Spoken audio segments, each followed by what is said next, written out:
Yeah, buddy. It's Big Papa and Bobby Hoops running it back again for episode 13. Gold Standard College Basketball Podcast presented by our good friends at Realty Executives, aka us. Yeah, us. We sponsor our own show. That's right.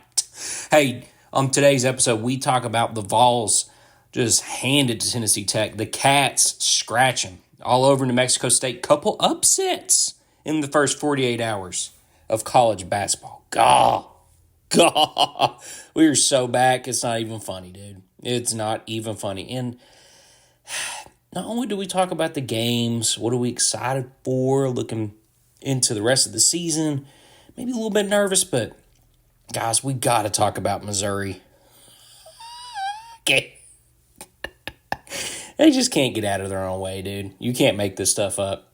Hey, hang in there with us. We got an unbelievable episode for you. Let's go!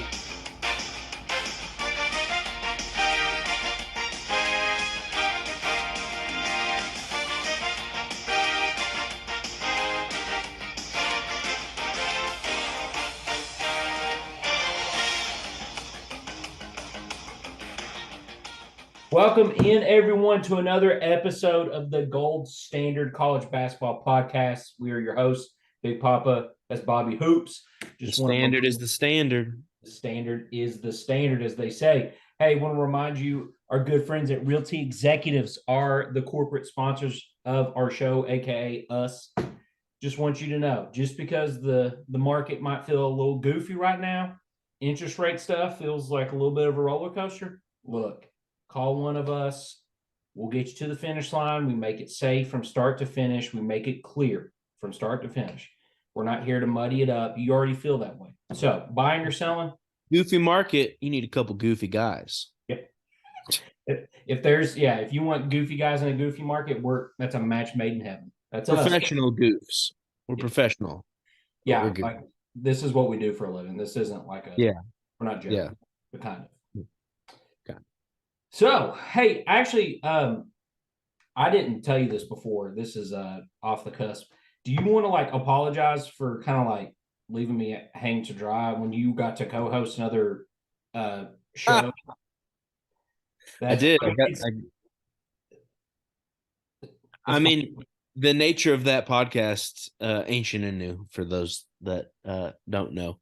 The part of what that show is giving you a little 1-2, giving you a little bit of the business. So, yeah. So for those of our many listeners, if you need a Bible study podcast, our pastors run that show. Yeah. They've been running that show since what have they said over and over again? 2015, maybe? Yeah, it's been almost a decade. So they've been running it, and then for whatever reason, the last couple of years have kind of decided to take a heel turn, and somebody decided he got the call, and it's fine. He got asked to co-host an episode. It was a big honor. Yeah, of course, somebody on this show got shots taken at him. Don't have an opportunity to defend myself. It's fine. I'm not mad. It wasn't so much you as much as it was Kentucky football and the happenings of Kroger Field. That was so maybe, lay off a little. It wasn't about you. It's just about your stupid football team. That's fair. It was purely a Bible study podcast with a little bit of a bit going on. But we were having fun at Kentucky at you. Sure. Yeah. As it always goes. Hey, we had a wild first 48 hours of college basketball, kind of. Wild meaning there was really maybe a handful of games that you were like, uh-oh. Meaning the boys of Madison up at JMU. For those who didn't know, James Madison University stormed up to Michigan State. My goodness. Took it to OT, won by 4, I think, at the end. It was wild. Not a good start for the Spartans. And there are some Tennessee fans that are like, uh-oh, should we not be that excited about the Tennessee? Tennessee went up to East Lansing and they won that scrimmage last week, and that was a big deal. And Oh, does that? No, it just means Tennessee demoralized them so bad that they went and lost to James Madison. Is how I'm taking it. Yeah, that's right. I think I don't know if people realize, and granted, if you don't follow it deep enough outside of like Power Five school, like what we would consider in college basketball worlds, like what we'd say is like mid majors. So that's Yeah. James Madison, really any other school that's not like Big Ten, SEC, Power Five, right? non-Power Five. James However, Madison, Power Five is right? thing. But like James Madison's all older dudes. So Yeah, had you not known that before the game, you would have been like, wow, yeah, like you said, Michigan State's maybe not that good. It's like, no, James Madison is just that good. college basketball is more than any sport. Anybody can get beat on any night. Yeah. Anybody. And I Meaning mean, like, the March Madness is a big part of kind of where that thought comes from. But no, I mean, it can happen to anybody. yeah, And yeah, James Madison wasn't scared. don't So even care. that's pretty cool. Michigan State will be fine. They'll be fine. They'll be fine. Doesn't mean that it's not great for like 48 hours, but No, sure. uh, our boys like at Vandy, they got beat by Presbyterian, who I think they won 4 games last season. Hey, it ain't good. Not good for Jerry. What about your boys up in Loserville? How'd they do? I'm so mad. Loserville won by a point against Maryland, Baltimore County. I was sitting there nibbling, keeping track of the score at like the Gamecast on ESPN app, and I'm like, please, one time for the big fella. So close. So close. So close. So other than that, like every other game, unless you just are like a sicko like us and you just like watching ball, wasn't really anything else big. Auburn, they lost to Baylor last night, but Baylor's a good team. Baylor's good. I think we had a big fan of the pod asked if you would like to say something nice about Texas A&M's win the other night. Sure. Yeah, my father and really a wide majority of all the Bobby Hoops fam are all Texas A&M Aggies, as I think I've mentioned before. Texas A&M, big win over Texas A&M Commerce. Yeah. On Monday, big Texas A&M Bowl. Yeah, nice little 30-point win. Wade Taylor did Wade Taylor things. There you go. Texas A&M looked good in the opener. Wade Taylor looked like an all SEC candidate. Zero shot. So today, though, we're going to focus in on Vols and the Cats. Vols played Tennessee Tech the other night, handled them pretty easily. Cats played New Mexico State, had a nice little 40 burger on them too. So very similar scores, big wins. We're going to break those down. And Bobby Hoops, kick us off by what's your idea of, well, one, recap the game, and two, I think you wanted to set up 3 things, at least what you're kind of looking for. A little, first game of the season, you're not playing anyone great. So we're still kind of thinking preseason a little bit. But yeah, the game on Monday, Tennessee did what they should have done against Tennessee Tech. They handled them. I mean, it was 41-12 at halftime. That's what Tennessee hangs their hat on, is defense for the most part. And, thanks for coming, Tennessee Tech. That's what we should do. I think the big story from the game, or there's 2 big stories from the game, is that number one, Zakai Ziegler played, and he played 12 minutes. I didn't really think we'd be seeing him until, maybe December, January at the latest. But some of the insider guys from VolQuest were saying this week that while they were practicing over the summer in July, Ziegler's up in the stands running stadiums up there. Like he's been running since for a long time now. So they're still easing him in. He only played 12 minutes. No need to get him out there and go full speed right now against a team like Tennessee Tech. But that was really encouraging to see Ziegler play 12 minutes and hit a three and, you know, 5 assists in 12 minutes. That's pretty cool. The other big thing was it's pretty clear, at least from one game, that Dalton Connect, the transfer from Northern Colorado, he's a dude, man. And he's going to be the dude for this team. I mean, he led the team in scoring. He led the team in shots. I mean, he looked as advertised. Again, one game, it's Tennessee Tech, but all the noise over the summer for this team is that this guy is legit, and he looked legit on Monday. So, yeah, it was encouraging. They did exactly what we want to see. You know, I think almost every single guy on the team, including walk-ons, got in, and there was one like cool picture of the whole team. The whole entire team stood up on the sideline waiting for one walk-on guy to score, and I think he did at the very end. And so that was kind of cool. But yeah, I had a thought for both of us. Actually, before we do this, why don't you talk about the Cats, and then we'll jump into the three things. Sure. The quick overall was thank you, New Mexico State, for flying in.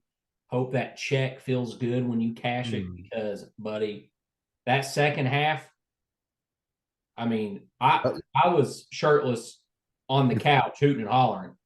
Yeah, buddy. Yeah. Dee was, over there to the side, just like, it's the first game. I'm like, Daddy is all in, baby. That's right, baby. Yeah, Cats. That's, it felt so good to be back. 86-46. Yeah, the young guns took care of business, and they're starting to show they are who they were marketed to be, which I guess for Kentucky fans, it's not super shocking, right? When you sorry, my Apple Watch was saying they couldn't find higher by Creed for the Creed folks out there. That's us. When you have John Wall, AD, all those guys to start a Cal tenure, and he kind of has to hit reset over the last couple of years, or at least the last couple of years weren't that. Now you get back to his roots, and you're like, ooh, are we getting back to what we were? And got a little bit of taste of that. Now we got to see glimpses over the summer, so that was nice to see it. Like, oh, okay, it wasn't just a summer thing.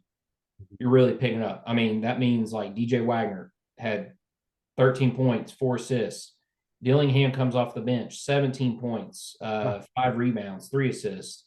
Reed Shepherd, 12 points off the bench, 5 rebounds. So it just like it's all stacking up. It's like, okay, you guys could be legit. And it was a lot of fun watching them all play together when a game obviously counts. And it's not, like you said, it's not an exhibition game, or I was talking about, it's not a summer game. That those things are fun, but now stuff counts. So that was cool. But what was your temperature check at the end of the first half? Because I know Kentucky was only up by about 10 at half. I don't know. Yeah, if you had like heard some of the words and noises I was uttering from my living room, you would have thought, is this like James Madison versus Michigan State? Now, and to be fair, I mean, New Mexico State's been in the tournament a few times in the last few years. Like, they're not.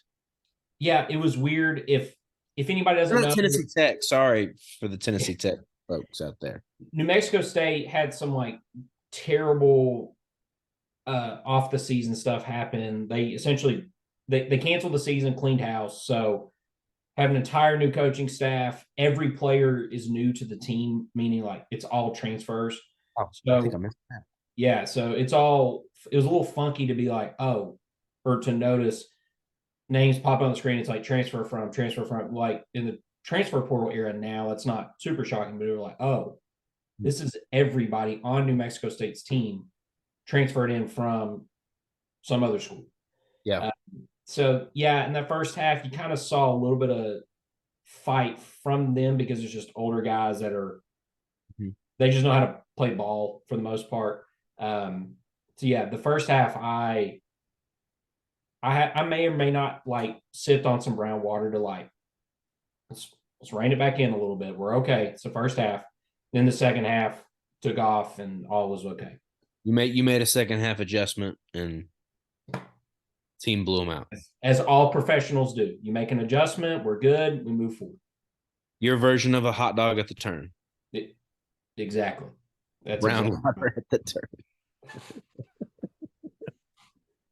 So, but you were talking about. Yeah, I had a thought we could do, and maybe we can go back and forth on each one. But I had a thought for each of us talking for Tennessee and Kentucky.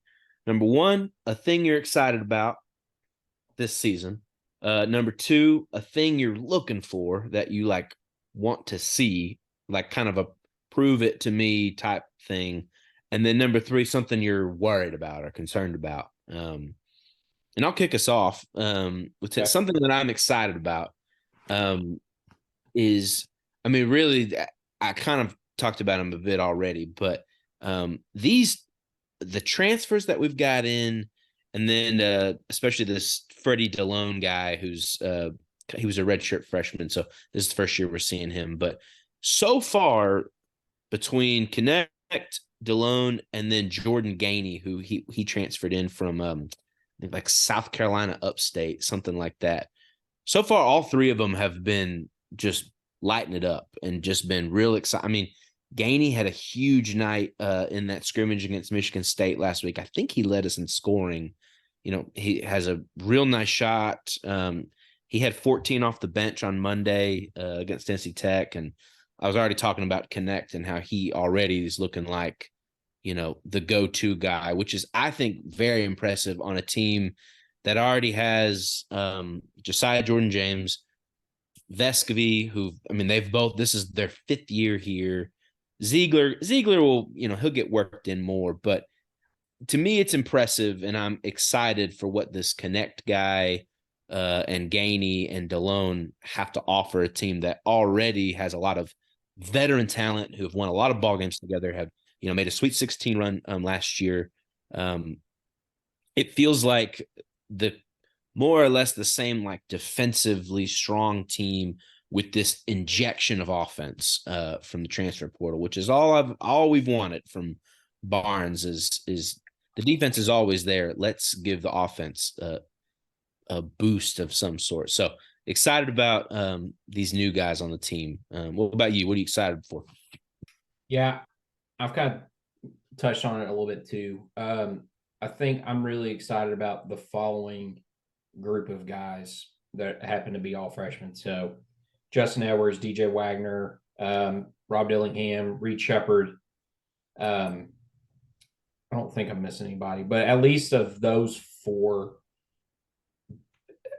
I was telling my cousin who happens to be a Kentucky fan, we were texting back and forth between the game. I said, I think this is the closest I've felt of excitement when it comes to a young group of kids again since and I mentioned John Wall, Cousins. We completely frozen. Okay. I think I went frozen for a second. I don't know about you, but yeah, anywho. So I was saying it felt like the closest we've had, and nothing will touch rock star status like John Wall. I mean, that was, you know, year one of Cal. Wall gets in the dance, that whole thing. We're coming from Billy Gillespie. Everything's on fire. But this is like, oh, this could be a lot of fun. We're really excited. The boys are buzzing, as the phrase has been thrown around before. Because I think that you can, granted, there's more guys obviously on the team, but especially of those four, even if one or two guys are off one night, usually one or two of the other guys are going to be fine. So it feels good to know, like, any of those guys can run point. They're going to be playmakers. They can open up, they can create space on their own. You don't have to run sets for them. It's nice for sets in general if you need it, but they're pure, like, we just know how to read and react of playing ball. We're going to play fast. We're going to play quick. We don't turn the ball over a whole lot. So yeah, I'm really excited. Rob Dillingham, I would say, of those four, is going to be the one where I'm like, he's probably, for anybody who wants a reference, go back to Malik Monk. If you watch highlights of him in high school when he was at Kentucky, that's pretty much what Rob Dillingham's going to be the closest to. So it's going to be a lot of like, like M1 style stuff. He might throw up an absolute brick, but he's going to break somebody's ankles before he does it. And Love those guys.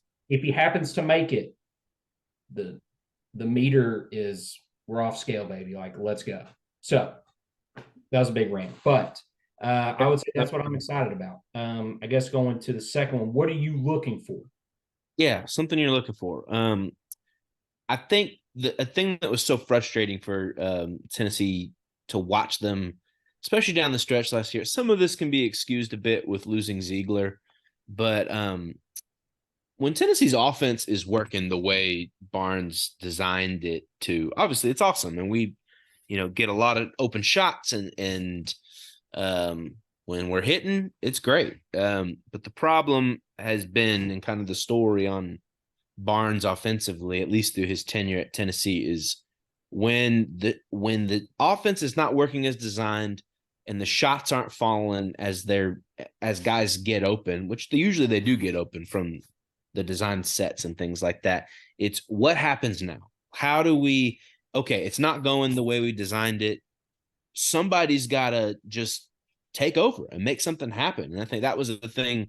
I've said it probably 5 times last season, talking about the 2018-19 team that is so beloved around here, that had Admiral Schofield and Grant Williams, and that you had 2 guys on that team who, hey, it's not working tonight. Give me the dang ball. I will put it in the hoop myself. I will make something happen.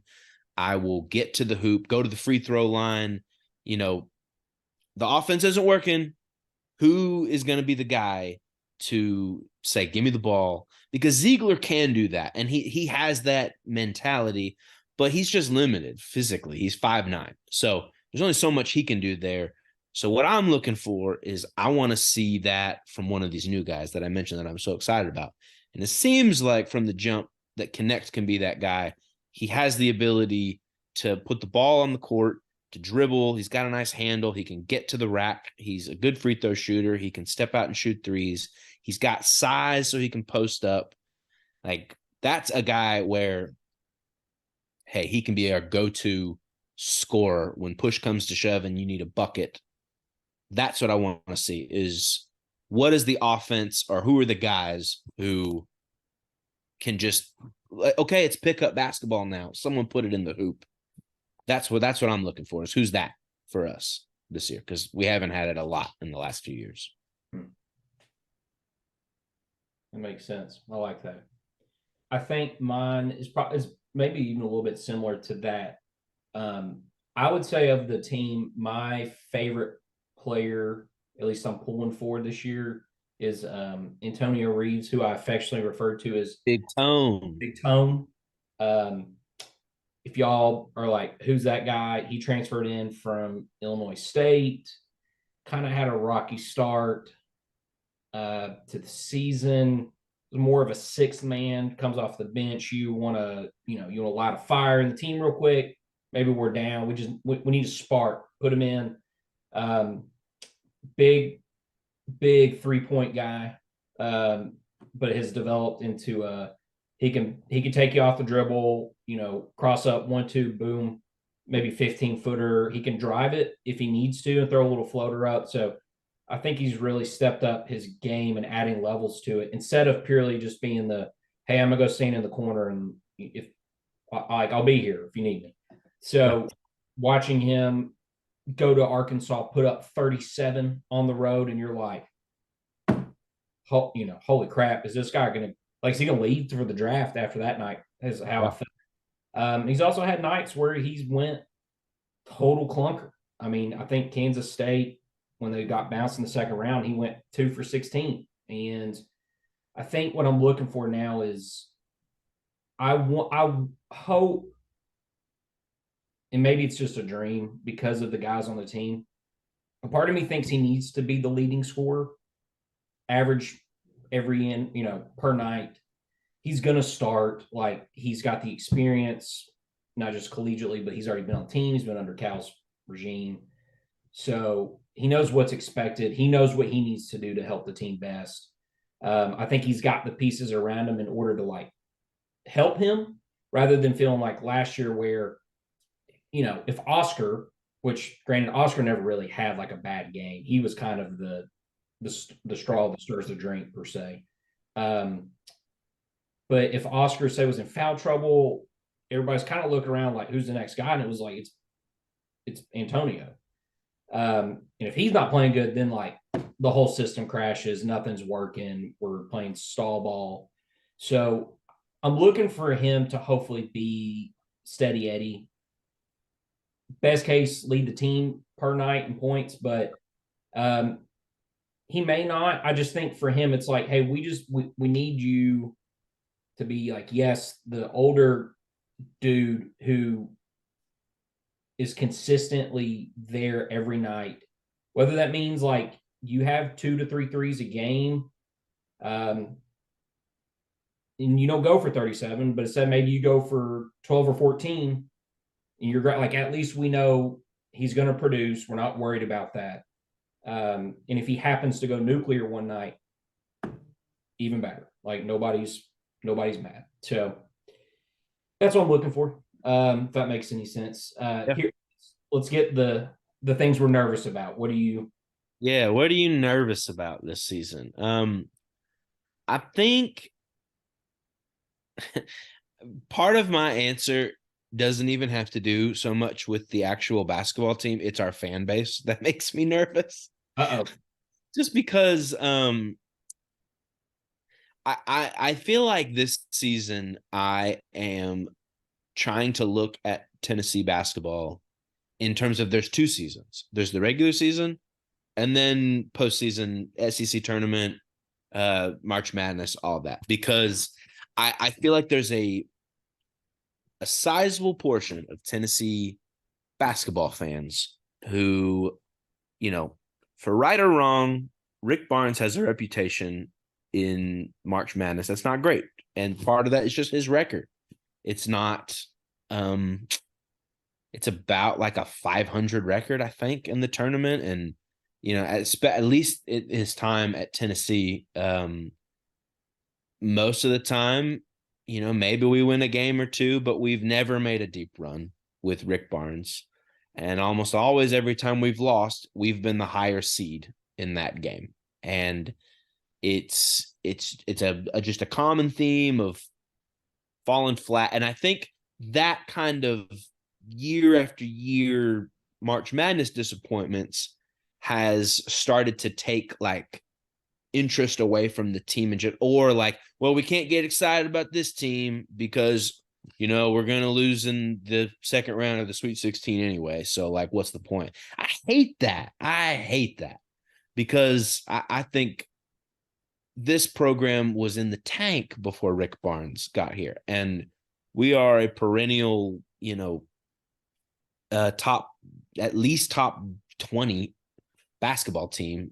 This year, I mean, the amount of pundits that I've seen in the last week pick Tennessee as like a Final Four team, I've even seen 1 or 2 people pick Tennessee to win it all, which is just crazy to me. But like, that's how good this team is. And Rick Barnes, dang it, is a really good coach. And so what I'm nervous about is the fans not giving this team a chance because of what's happened in the past in the tournament. And I can easily go down the list of all our tournament losses and say like, well, we lost to FAU last year. They went to the dang Final Four. And did they even? No, they did. They just went to the Final Four. Yeah. But almost every time we've lost, it's been to a team that's ended up making a big run. Maybe that's saying, well, we lost to whatever the better team was that year. But so I think this team is going to be really good. And I want the fans to be behind them. And the kind of mentality that a lot of folks have of like, well, it doesn't matter if you don't like win the tournament. The tournament is about as crazy and unexpectedly wild. It's like, it's so hard to predict. And like we already said, anyone can beat anyone on any night in college basketball. All you got to do is get hot. And so I'm trying to divide the season into two parts. And right now, let's just focus on how good this team is in the regular season. It's a team that can win the SEC, something we've only really done one time under Rick Barnes. I know we were a co-SEC winner, I think, with Auburn that year. But so, like, I want to see us outright win the SEC. This is a team that can do it. They're really awesome. Let's get behind them and not be sourpusses because we lost to FAU last year in the Sweet 16. Yeah. That's a whole nother thing. We can talk about that when we get to March. But right now, let's get behind the boys. Come on. Come on. It's time. We're here, baby. The sneakers are squeaking. It's here, baby. The hardwood. Coping is weird in sports, right? Like we can always find an avenue, a scapegoat in order to, and a weird thing I was just thinking is like, it probably doesn't help, even though it's a really good thing right now for Tennessee. That's like football's clicking, basketball's clicking, baseball's like all of those things are working, but it also stinks, like you were saying, if something happens or gets funky at any point in time during the season, somebody's going to check out. But well, whatever. Like baseball's just around the corner, and that'll start in February. Or I'll just rerun it back with football. Everybody does it. Cat fans do it during football season. I've had to learn how to like get out of that mentality because it's just easy to do. So hey, it's Dalton Keck. You connect. Yeah. Tennessee fans, I'm telling you, if you can't get fired up for him, like put aside Zakai, all those guys that you already love and and you've been rooting for. If you can't get behind Dalton, I don't know what to tell you. He looks like the real deal. I'm pumped. Like he is a fun dude to watch play basketball. He's gonna go pro. I would be shocked if he doesn't get drafted in the first round. So that's my spiel. I'm nervous about what does the big man situation look like? So for those who aren't aware, Kentucky has 3 7-footers who are all not playing. 2 of them have foot injuries. One of them, Big Z, he's dealing with NCAA not waiver. He's coming from Croatia, so there's just the back channel stuff that he has to go through. It seems like it's going to get all cleared. He's just got to play catch up. Okay. Yeah. The one though that I'm like we need and is like the one of the big freshman dudes coming is Aaron Bradshaw. He had a foot injury in the spring, has surgery. Apparently, he's like a week and a half away from even practicing, which is like I thought the whole time it was a week and a half away from like playing. Because I thought, ooh, if we get him back for Kansas, like we got us a ball game. But it's practice, which is like cool, whatever. If he's fully healthy by a week and a half and he's practicing with the boys, good. We've got to have rim protection because if we don't, and something just gets squirrely to where we're just like out our big men for an extended period of time, then it just becomes like I think the guys can play hard-nosed defense, and that's great to make up for it because they realize if we don't, like, we're kind of screwed. Like, our tallest guy at that point is Trey Mitchell at 6'9", 6'10", and he's great. I can talk about him for a while in another episode. But if that's your guy, say he gets in foul trouble, your next biggest guy is like 6'7", 6'8". So then it becomes we've got to score a lot of points, which I think they can. And I wouldn't be shocked if they are a team who averages like mid to high 80s a night outside of like a game or two where they all just, nothing's working, whatever. I wouldn't be surprised. But that's what I'm nervous about. So got to get the big guys back. Onyenzo, I hope he comes back. He's one of the foot injury guys. I'll be honest, I just don't know what he offers you at this point because I think with Big Z and Bradshaw, those are your boys. When they get in and they're healthy, like figure it out with the system. Onyenzo, plug them if you need them. If not, hope he gets better. So, man, we really buzzed through that with even like 5 minutes left to spare. 5 minutes to spare. Look at us. Hey, we wanted to say real quick. we are bringing back our one of the fan favorite things that we just kind of brought out of air, which is Dog of the Week. For those who don't know, we started Dog of the Week last season. Purely, it's one of those things that doesn't have anything to do with basketball. Could it? Could. Yeah. Week submissions is just simply us wanting to recognize an individual for something just spectacular that they've done, and we want to give them a shout out on the airwaves. So, like last season, Rob, you coach, and I guess you're probably going to run it back. A basketball team with T. Yeah. You told the story of what's your boy's name again? Owen, Big Owen. Talked about Owen's just unbelievable ball game where he was just lighting 3 balls up from half court. Oh, it was 1 3-pointer from like 4 feet out, and then proceeded on 4 straight possessions to take 4 straight half-court shots and drained every single one of them. And it was unlike anything I've ever seen. So shout out Owen. Yeah, shout out Owen. It could be like Owen. It could be basketball related. It doesn't have to be. We just want to give shout out. I mean, I've shouted out myself here before. Just wanted to thank everybody. Sure. Just had a big week, and I was like, yeah, I'm feeling good. So submit that. I actually have a Dog of the Week real quick. I've already thought of one. Okay. Yeah. We have a friend, Big Bill, listener of the show, friend of the show. Maybe. I don't even know if he listens to this. Oh, he definitely listens. He's the Mizzou fan. So we, like to talk about how bad Mizzou is. Last Saturday, our church had a big chili cook-off fall festival thing, and everyone was there. Everyone. And I'm talking to Big Bill, and we're looking around, and Bill's son-in-law, Yates, was not there. I was like, where's Yates? He skipped the whole thing to stay home and watch his Georgia Bulldogs beat Missouri.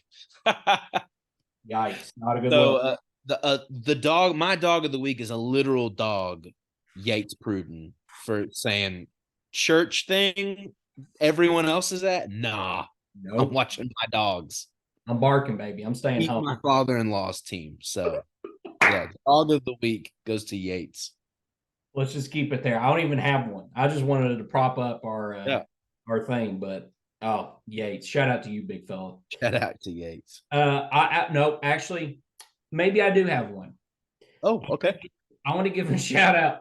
Speaking of Missouri, Dog of the Week to the dude playing hacky sack during Missouri's halftime show. I don't know. MIZ, that's all. Hey, basketball, one of the beautiful little things about college basketball are the halftime shows. It's always like someone throwing a frisbee to a dog, or like Red Panda like balancing on like 12 chairs and stuff. Mizzou just had a guy playing hacky sack by himself. Just a dude. I'm like, for game one, I understand you're playing a nobody.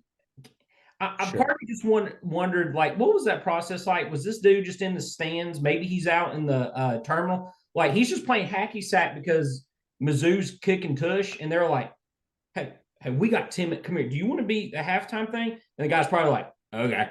Sure. And they just like walk him down to the floor, and they're like, hey, stand right here. We'll call you out here in a second. And it's just like some dude named Joey, probably. We've got some guy. Give it up for some guy. He's going to kick a hacky sack around. This guy. And like, there's a video. We'll find it. I'm pretty sure I already retweeted. Under a minute here. And there's people like recording it. And all I could think was like, if this isn't the most Missouri thing I've ever seen, just, get a college kid to go play hacky sack for your halftime entertainment. So shout out to that dude, my Dog of the Week. Just, way to be you, big fella. Makes sense. Hey, that's all I got. Football game Saturday. Who does Tennessee have? Missouri. We're going to win. Biggins. Hang a 50 burger on them. Cats play Bama. I hope we just don't lose by more than 20. So other than that, I'm Big Papa. That's Papa. Love you guys. See you.